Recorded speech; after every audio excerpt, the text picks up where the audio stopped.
नमस्कार दोस्तों, स्वागत है आप सभी का आपके अपने YouTube चैनल पे। आज के इस वीडियो में हम वैदिक काल से संबंधित 30 मोस्ट इम्पॉर्टेंट क्वेश्चन करेंगे, जो कि हर एग्ज़ाम के लिए काफ़ी इम्पॉर्टेंट है। और अगर आप एसएससी की तैयारी कर रहे हैं तो ये आपके लिए और भी ज़्यादा इम्पॉर्टेंट होने वाला है। तो चलिए शुरू करते हैं आज का हमारा वीडियो, जिसमें क्वेश्चन नंबर फर्स्ट है हमारा, वैदिक काल का कार्यक्रम कब से कब तक माना जाता है। जो वैदिक काल था हमारा, उसका जो कालक्रम है, टाइम पीरियड, वो कब से कब तक का माना जाता है। ऑप्शन ए है 1000 से 1100 ईसा पूर्व, ऑप्शन बी 1000 से 600 ईसा पूर्व, ऑप्शन सी 1500 से 600 ईसा पूर्व, या फिर ऑप्शन डी 1600 से 400 ईसा पूर्व। तो इसमें आंसर हो जाएगा सी हो जाएगा, 1500 से 600 ईसा पूर्व तक का काल वैदिक काल का माना जाता है। वैदिक काल को दो भागों में विभाजित किया जाता है, ऋग्वैदिक काल और उत्तर वैदिक काल। ठीक है, तो जो पहला है ऋग्वैदिक काल, वो 1500 से 1000 ईसा पूर्व तक का माना जाता है इसका काल। और उत्तर वैदिक काल का जो समय है वो 1000 से 600 ईसा पूर्व तक का माना जाता है। तो टोटल वैदिक काल है उसको दो भागों में बांटा गया है। तो टोटल वैदिक काल को दो भागों में विभाजित किया गया है, ऋग्वैदिक काल और उत्तर वैदिक काल। ऋग्वैदिक काल में वर्ण व्यवस्था जो थी वो कर्म पर आधारित थी। ठीक है, जो ऋग्वैदिक काल था उसमें जो वर्ण व्यवस्था थी वो काम के आधार पर तय की जाती थी।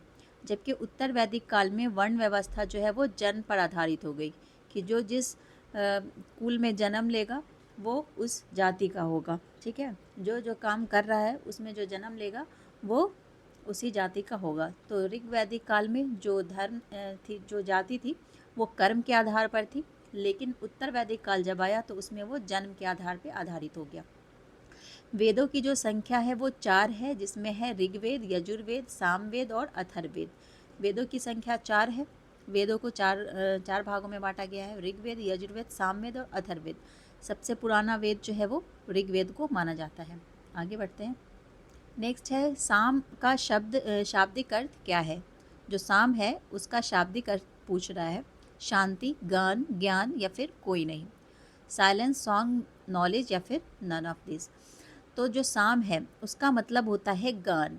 सामवेद जो है वो जो यज्ञ में जो मंत्र पढ़े जाते थे उससे संबंधित है। ठीक है, तो साम का अर्थ होता है गान। ऑप्शन बी इसका सही आंसर हो जाएगा। इसमें यज्ञों के अवसर पर गाए जाने वाले मंत्रों का संकलन है। जो सामवेद है उसमें जो यज्ञ के अवसर पर जो मंत्र पढ़े जाते थे उसका संकलन इसमें किया गया है। सामवेद को भारत के संगीत का जनक कहा जाता है। इसके पाठ्यकर्ता को उद्गात्री कहा जाता है। जो इसका पाठ करते हैं उसको उद्गात्री कहा जाता है, सामवेद का जो पाठ करते हैं। सामवेद में किसी भी ऐतिहासिक घटना का वर्णन नहीं है। ये इंपॉर्टेंट बिंदु है जिससे एग्जाम में क्वेश्चन आ सकते हैं। नेक्स्ट है, सबसे प्राचीन वेद कौन सा है, ऋग्वेद, सामवेद, यजुर्वेद या फिर अथर्ववेद। तो सबसे पुराना प्राचीन वेद पूछ रहा है, तो वो हो जाएगा ऋग्वेद। सबसे पुराना वेद है ऋग्वेद। नेक्स्ट है, वैदिक साहित्य में ऋग्वेद के बाद किसका स्थान है, शतपथ ब्राह्मण, अथर्ववेद, सामवेद या मत्स्य पुराण। तो जो वैदिक साहित्य है उसमें ऋग्वेद के बाद जो स्थान आता है वो शतपथ ब्राह्मण का स्थान आता है। ऑप्शन इसका सही आंसर हो जाएगा।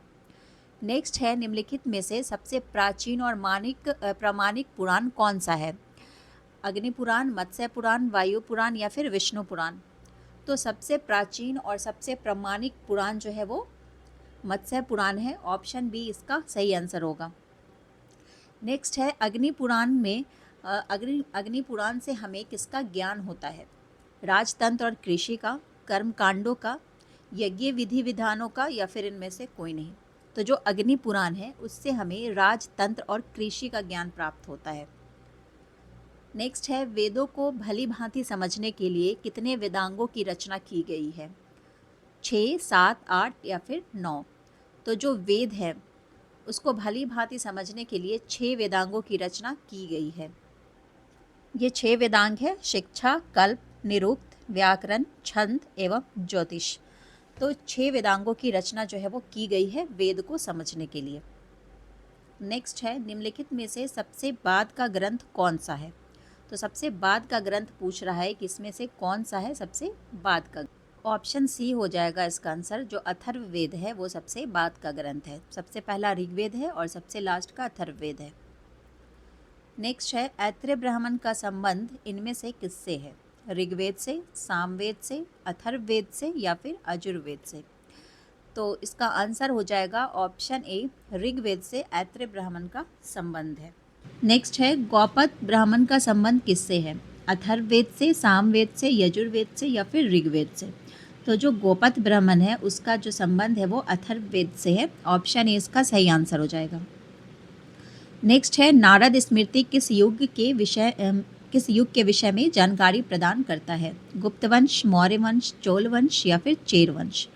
तो जो नारद स्मृति है वो गुप्त वंश के बारे में जानकारी प्रदान करता है। तो ऑप्शन ए इसका सही आंसर हो जाएगा। नेक्स्ट है, सूत्रों में सबसे प्राचीन धर्म सूत्र कौन सा है? गौतम सूत्र, कल्प सूत्र, अचरज सूत्र या फिर इनमें से कोई नहीं। तो जो सूत्र है उसमें सबसे प्राचीन धर्म सूत्र जो है वो है गौतम सूत्र। ऑप्शन ए इसका सही आंसर हो जाएगा। नेक्स्ट है, वैदिक सभ्यता थी नगरीय, ग्रामीण, कबीलाई या फिर ये सभी। तो जो वैदिक सभ्यता थी वो ग्रामीण सभ्यता थी। इससे पहले जो सिंधु घाटी सभ्यता गुजरी वो नगरीय सभ्यता थी और वैदिक सभ्यता ग्रामीण सभ्यता थी। नेक्स्ट है, वैदिक काल में ग्रामीणी शब्द का क्या अर्थ था? मुखिया, प्रधानमंत्री, जन के शासक या फिर सेनापति। तो जो वैदिक काल था उसमें जो ग्रामीणी शब्द होता है उसका अर्थ होता है मुखिया। ऑप्शन ए इसका सही आंसर हो जाएगा। नेक्स्ट है, वैदिक काल में युद्ध के लिए किस शब्द का प्रयोग किया जाता था? गवष्टि, ईशान, विष्पति या फिर उग्र। तो गवष्टि शब्द का प्रयोग किया जाता था युद्ध के लिए। तो ऑप्शन ए इसका सही आंसर हो जाएगा। नेक्स्ट है, ऋग्वैदिक समाज कितने वर्णों में विभक्त था? 4, 5, 6 या फिर 7। तो जो ऋग्वैदिक समाज था वो 4 वर्णों में विभक्त था। तो ऑप्शन ए इसका सही आंसर हो जाएगा। नेक्स्ट है, उपनिषदों की कुल संख्या कितनी है? 107, 108, 109 या फिर 110।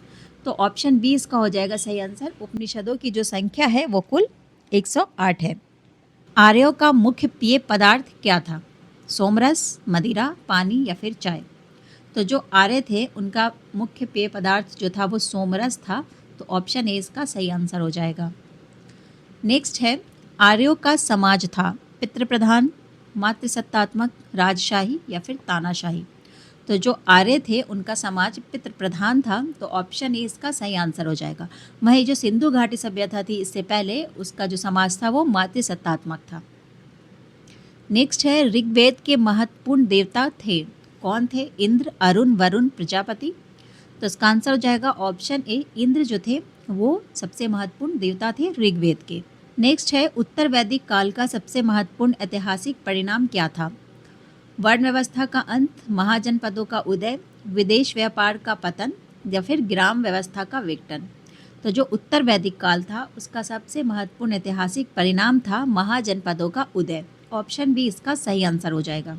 नेक्स्ट है, सत्य में विजयते लिया गया है जय संहिता से, मुंडकोपनिषद से, महाभारत से या फिर वेदांत से। तो इसका आंसर हो जाएगा ऑप्शन बी, ये मुंडकोपनिषद से लिया गया है सत्य में जयते। तो ऑप्शन बी इसका सही आंसर हो जाएगा मुंडकोपनिषद। नेक्स्ट है, आर्यों की खोजी गई धातु थी। तो कौन सी थी धातु जो आर्यों के द्वारा खोजी गई थी? लोहा, कांस्य, चांदी या फिर सोना। तो जो आर्य थे उन्होंने लोहा की खोज की थी। तो ऑप्शन ए इसका सही आंसर हो जाएगा। नेक्स्ट है, महाभारत का पुराना नाम क्या है? जय संहिता, मुंडकोपनिषद, चरक संहिता या फिर कोई नहीं। तो जो महाभारत है उसका पुराना नाम है जय संहिता। ऑप्शन ए इसका सही आंसर हो जाएगा। नेक्स्ट है, अंग महाजनपद की राजधानी जो थी वो कहाँ थी? चंपा, राजगिरी, वाराणसी या फिर श्रावस्ती। ऑप्शन हो जाएगा ए, चंपा। चंपा जो है वो अंग महाजनपद की राजधानी थी। नेक्स्ट है, अंग महाजनपद का उल्लेख किस ग्रंथ में मिलता है? ऋग्वेद में, महाभारत में, दिग् निकाय में या फिर अर्थशास्त्र में। तो जो अंग महाजनपद है उसका उल्लेख मिलता है दिग् निकाय में। ऑप्शन सी इसका सही आंसर हो जाएगा। नेक्स्ट है, उत्तर वैदिक काल का समय काल क्या माना जाता है? 1500 से 1000 ईसा पूर्व, 1200 से 800 ईसा पूर्व, 1000 से 600 ईसा पूर्व या फिर 800 से 400 ईसा पूर्व। तो इसका आंसर हो जाएगा ऑप्शन सी, 1000 से 600 ईसा पूर्व तक उत्तर वैदिक काल का समय माना जाता है। नेक्स्ट है, उत्तर वैदिक काल का सबसे महत्वपूर्ण ऐतिहासिक परिणाम क्या था?